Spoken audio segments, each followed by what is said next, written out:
So, Sunrise on the Reaping. Let's get into it. The first thing I want to talk about was how I saw somewhere else on TikTok where they mentioned how the third quarter quell was a punishment for the other victors as well, not just Katniss and Peeta for the shenanigans that they had been doing in the first two books. And honestly, I loved that because it made a lot of other things make sense. Because when I read Catching Fire, I did think, I love the rebel plot, obviously. I love that all these different districts had band together. I loved how, just everything about it. But I was just always a little surprised at how they were able to do it in such a short amount of time, like less than a year, for them to get all the resources and all the people on board, people that they knew they could trust, to have such an extensive plot. It never, like, I never quite got how they got there. And but now when it's like, okay, people have been rebelling every single games, and there's always like these specific people that are like constantly rebellious, like BT, then it made so much sense. Like, okay, this is not just like, oh wow, the 75th Hunger Games is when, all hell broke loose. They had been trying and trying and trying, and this is the one that they're like, okay, well, we're gonna try again. This time things are maybe a little bit more effective for us. And another thing about that made it even more like stand out to me was like, okay, I always did think it was odd that both Gloss and Cashmere got reaped because, as you know, Brutus was the only career that actually volunteered for that set of games.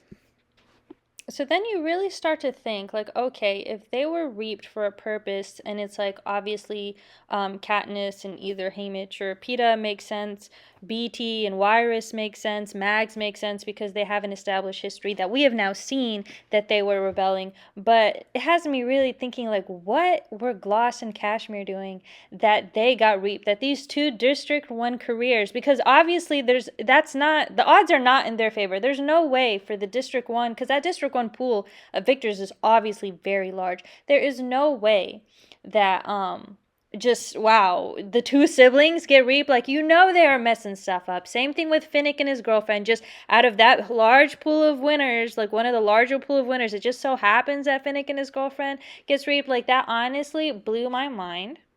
And I also just want to take this moment to say that BT's entire story was so heartbreaking. Like, every time I think of him or see his name in the book or see like those edits we've been seeing on TikTok with his character and like Catching Fire, I swear my stomach hurts a little bit because I'm like, bro, he really, like, he went through it. And I remember at Mockingjay, like, the bomb, that style of bomb that killed Prim, and how she was blaming Gale. But BT was part of that mastermind. And I always wondered, like, he seems like a nice guy in the games, but then he also seems like he has this cruel streak. And I always wondered that about him. And now it's like, well, they took everything and then some away from him. Like, his children, his pregnant wife, like, oh gosh, just thinking about him, it's like, I don't even know, man. And then another thing I saw people discussing was like Suzanne Collins' ability to kind of retroactively fit the narrative of this book to fit the original trilogy. And there are people that genuinely think that she had this 100% planned from the beginning. Like, before she even wrote Hunger Games or while she was writing Hunger Games, she already knew exactly what was happening in like the Ballad of Songbirds and Snakes or Sunrise on the Reaping. And I don't think that is true. The main thing would be that, if she knew from Catching Fire that Mags and Wyrus were Haymitch's mentors, he would have mentioned that. He wouldn't have just said that, Mags is a great lady, she mentored Finnick. He would have been like, oh, and actually she mentored me too.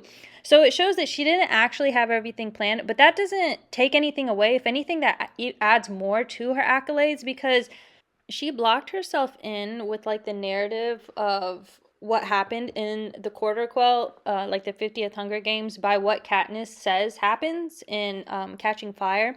So it's like, I actually went back while I was reading Sunrise on the Reaping during the games. I actually went back and checked Catching Fire just to see like what limitations had she essentially placed on herself on what were to happen in the Hunger Games.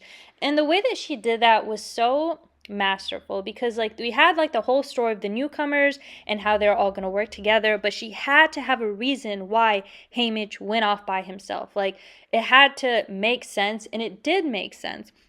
And it actually was able to allow her to comment on like the media and how it can lie to you and how they can change the narrative to spew it one way or the other. And again, I don't think she originally anticipated that being the thing. Maybe she did. I don't think she went in completely blind. I do think she had like an inkling of the different things that were, happened in the past games and with the past characters and stuff.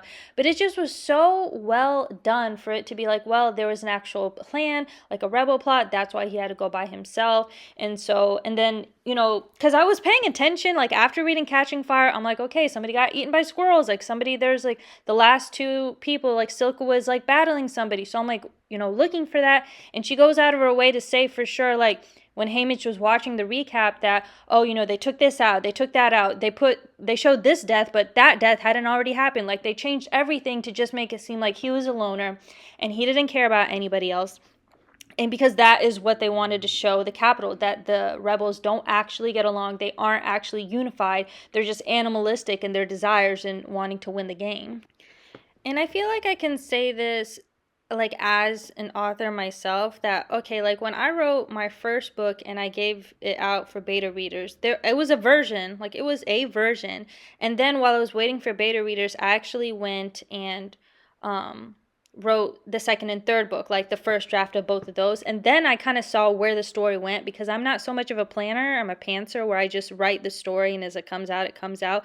And then when I saw, where the story went, I actually was able to go retroactively back to book one, and make a new copy the beta readers hadn't even seen, where I'm like adding things that are relevant and adding just like little breadcrumbs, like things that, you might read and doesn't make sense in the first book, but makes a lot more sense in like the later books in the series. And it's like easy to do it that way, right? Like if you already haven't published and then you can change things and like add it and make it better. Like that's easy. What she did was hard, to have everything locked in and for everything to fit perfectly and just not just fit, but make everything in the original trilogy like even better, is like so skillful. It's like the level of skill that I aspire to achieve. Because like real talk, did she know about that connection with the geese? Like, did she know that his love, Lenore Dove, was like a geese wrangler or whatever? Or did she recognize this small little throwaway piece that she'd written in Mockingjay about, Haymitch taking care of geese? And did she elevate it into something so hauntingly, like just constantly on your mind type of thing? Like, which one was it? Both of them were amazing, but I need to know. But the last few things that I'm going to touch on, one thing, and don't come after me, but I wasn't like fully convinced on like the Haymitch Lenore Dove love. Like I felt it, like I truly do. But like when you give me 3 books of Peeta Mellark's love, then nothing compares, like just nothing, especially if this is just one book. Like I got one book of Haymitch being in love with this girl. I'm not so convinced. Honestly, if anything, I personally felt more heartbroken about the demise of his mom and his little brother. Because Peeta was able to have this unique love in the sense that I felt like he loved Katniss more than he loved his own family. I mean, they don't seem to talk that well about his brothers, so they don't really mention them, but the mother is like terrible. The father seems very nice and like soft, but maybe like too quiet and weak. But for him, it kind of makes sense that, Katniss is his love. That is who he wants. But Haymitch had a lovely little brother, and then his mother, who seemed like she was strict but working hard. So, like, you can't convince me that Haymitch and Peeta's love isn't the same, because Haymitch still had other people that he needed to love that should have been his focus, that I personally felt more heartbroken about when they died. But Peeta's love is like, Peeta didn't care about anything. He's like, this is my girl, I love her. Everybody else is number 2. I don't care. And honestly, I love that for him. Anyways, I was supposed to tell y'all what exactly I was drawing.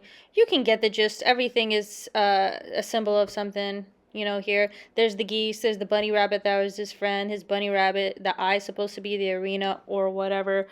The sunflower, those are supposed to be gumdrops. Sorry, everybody. The hair braid is supposed to be Luella/Lulu, so sorry again, I guess. The purple definitely didn't work the way that I thought it was going to. I'm more of a landscape girly, so it's not really my thing, but that's okay. Like, we're gonna get better. I say landscape girly as if that eye is not atrocious, but like I try to save it with like the gold outline. It didn't really save anything. Anyways, oh well, bye.